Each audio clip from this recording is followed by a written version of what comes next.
This is THV 11 News at 6.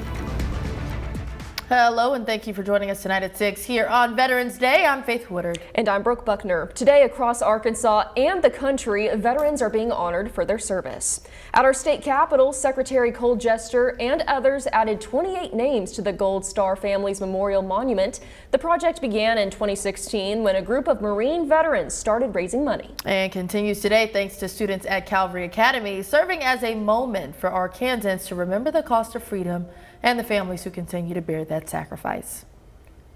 Well, we want to make sure that our fallen are not forgotten. The families are left behind with a legacy to carry on, and so we want to make sure that our families know that our community supports them and loves them and remembers them. They served, they sacrificed, and we're going to make sure that we are there for them not only as a community, but to also honor them and their legacy as well. Since 2016, nearly 300 service members have been memorialized on the Capitol grounds. Now, each of those and the thousands of other veterans in the state have their own unique story. And tonight, THV 11's Carter Thweet takes us to a special event in Little Rock where one veteran was gifted a special surprise.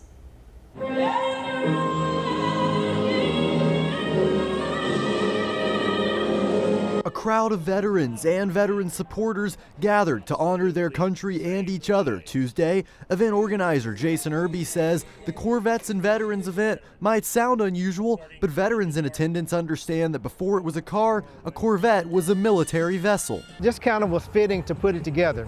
A car show with a salute and a ceremony at War Memorial Stadium. The community showed up. Check out the 60-foot flag being flown by the Little Rock Fire Department. William Boyd also showed up. The Lone Oak area veteran has quite a story. We had to go out there and pull those guys out of that burning airplane, and we did it without even thinking about it. Boyd earned a Bronze Star for his heroism performed during his 4 years in Vietnam and Cambodia. He says he wasn't thrilled when he was drafted, and things were difficult after he came back in 1971. I had post-traumatic stress real bad.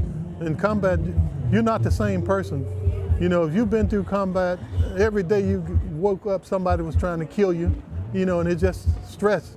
It's a stressful thing to see. But Boyd eventually turned things around, graduating from UAPB and, true to his Air Force roots, becoming a pilot, flying for the next 40 years. For a life well lived and his bravery in combat, he was honored Tuesday by the organization Central Arkansas Quilts of Valor, who present handmade quilts to heroes like Boyd. I tell people I'm not a hero, you know, I did what I supposed and was trained to do, to serve and to protect. In Little Rock, Carter Thweet, THV 11 News. Saline County is looked at as the community that helped fuel America's victory in World War II. Bauxite was responsible for mining 95% of the material used to produce aluminum for more than 300,000 military aircrafts. And during the war, the government invested $800 million in bauxite, building housing for more than 1,100 families. From miners to soldiers, teamwork shaped history and today, and the town's legacy continues to be honored at the Bauxite Community Center. Well, a nice warming trend beginning today. Temperatures managed the low 60s here in Little Rock. 62. Texarkana made it to 70. It was 63 Mountain Home. And the numbers are only going to go up from there. But outside right now, we're looking at lower to mid 50s. Temperatures will drop off pretty quickly tonight with still the influence of high pressure just to the east of the state. That Arctic high pressure area providing us with some chilly temperatures, but not as cold. And a lot of the reason for that is the wind tonight will keep the numbers up. But if you're going to Glow Wild, that wind is going to make it feel cooler out at the Little Rock Zoo. By the way, they keep their gates open till 8:30. They close at 9.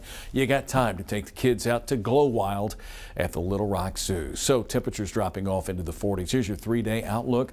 Tomorrow, a nice rebound to 70, 74 Thursday, partly cloudy and a little bit of a breeze on Friday, the high in the upper 70s. We'll check the rest of your weekend forecast here in just a few minutes.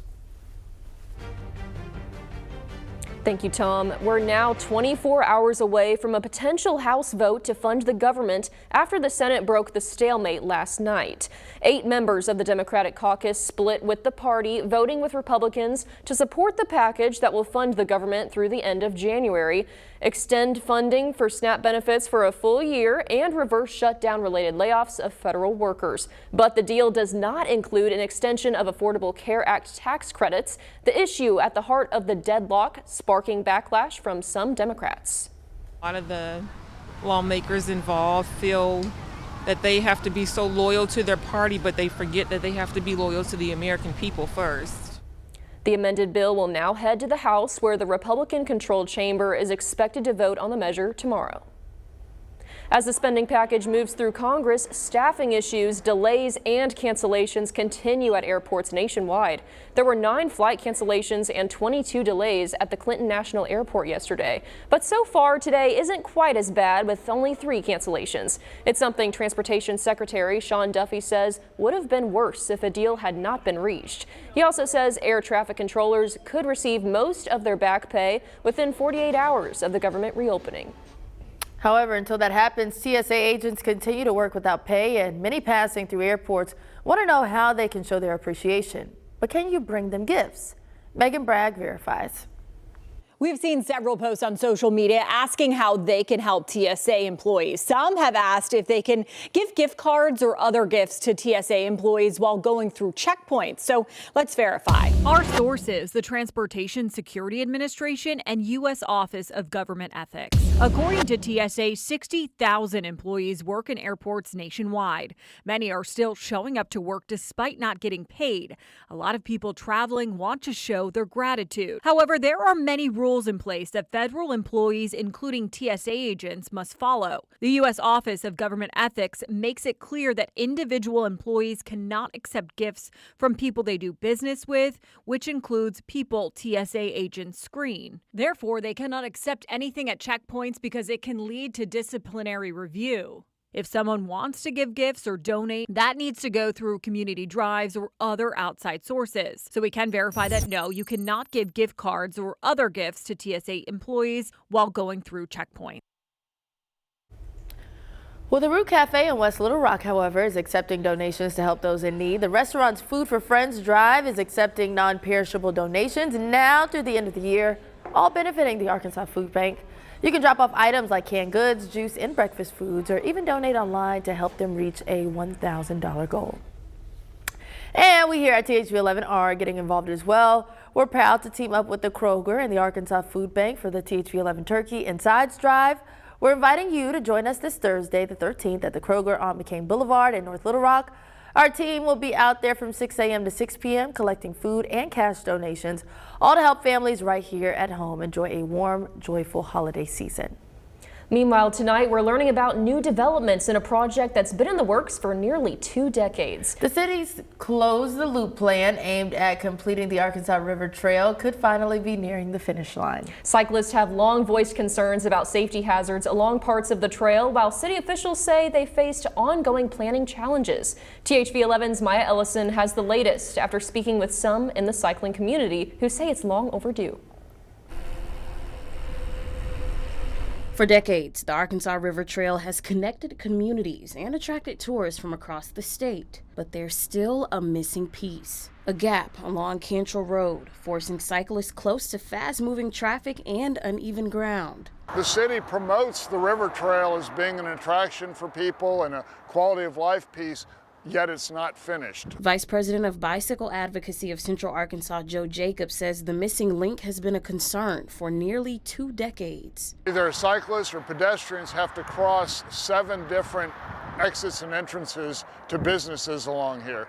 Yeah, there's some parts, it gets, there's a dip there that if you're not careful, you could fall out into the traffic. The city has reviewed several design ideas over the years, but as other major projects took priority, Jacob says this one often fell behind. Let's focus on what we haven't gotten finished yet.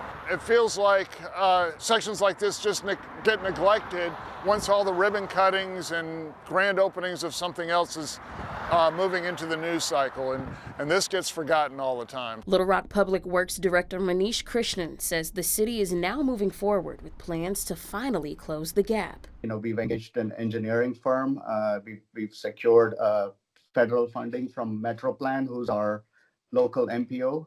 We've received $400,000 in federal funding, with a $100,000 match from the city of Little Rock. Renderings were shown to the public on Thursday. The new design will move cyclists away from traffic, include a tunnel and at-grade crossings, safely connecting the Arkansas River Trail once and for all. So part of that plan is that the trail will go behind the Dillard's IT building and the Packet House. So you get back out on the river for part of it, you get to see that part, and then you'll drop back down into this section. It's been a long and painstaking process. We admit to that, but our effort has been to move the project ahead, and I think we're doing that. In Little Rock, Maya Ellison, THV 11 News.